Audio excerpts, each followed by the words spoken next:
Hello and welcome to iTranslate Codes, a Python for Beginners course. This is the very first video on learning Python basics, and today we're going to be jumping into variables.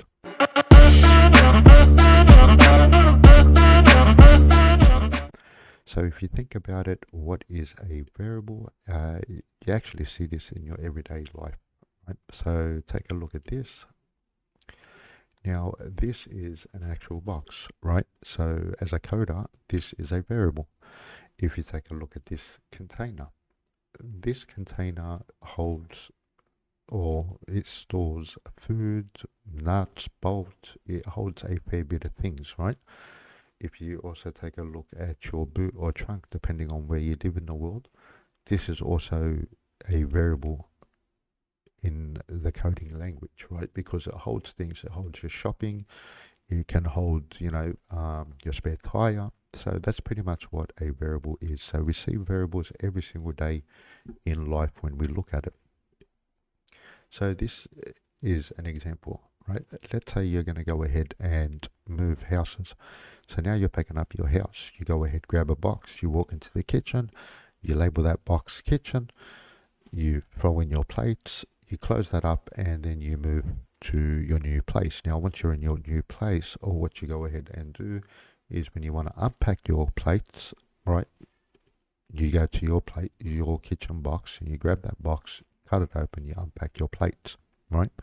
So when it comes to programming, this is the similar concept when you look at it. So you got your box and you've labeled it kitchen.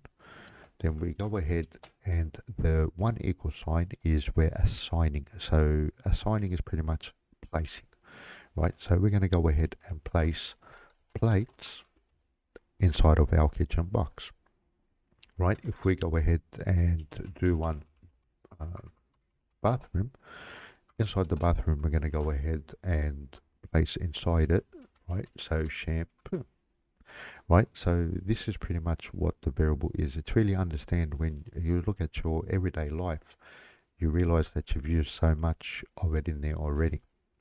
Right now we are looking at data types. So let's go ahead and see what data types there are available inside of Python and pretty much most programming languages.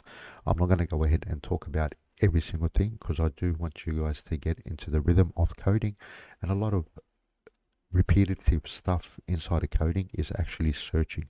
So I'll start off slowly by going ahead and leaving links in descriptions where you guys can go ahead and search for that.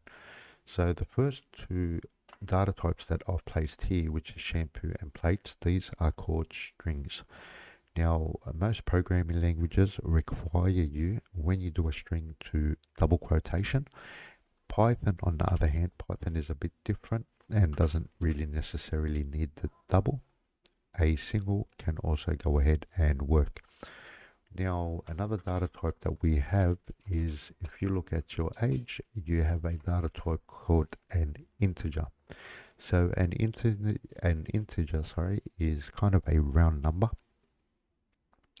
So think of integers as age, amount of pens you got, right? The amount of chairs, tables, stuff like that. These are all round numbers. You can't have half a table or you can't have half a chair. When it comes to stuff like floats, right? So floats you can have, so sugar, for example. Now sugar, you can get, 15.5 kilos. These are called floats. So anything that is a decimal point. So stuff that you can, yeah. So that's pretty much it. So these are the main data types that you have.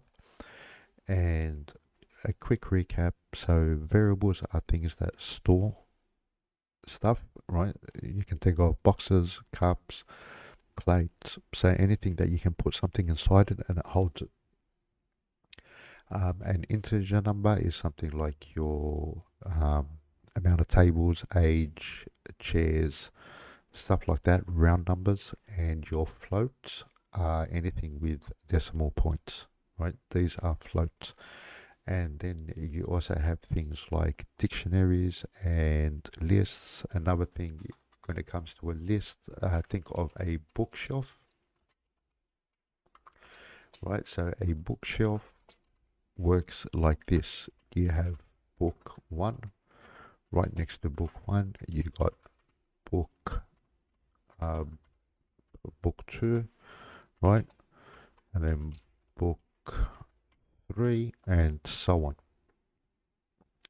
A dictionary, you can think of it as again another bookshelf, right? So we'll do bookshelf two, but with the data type in the dictionary, it changes. So you can have book, so you have book one, but with the book one, you also go ahead and give it a title, right? And then it continues. So book two, again, title two.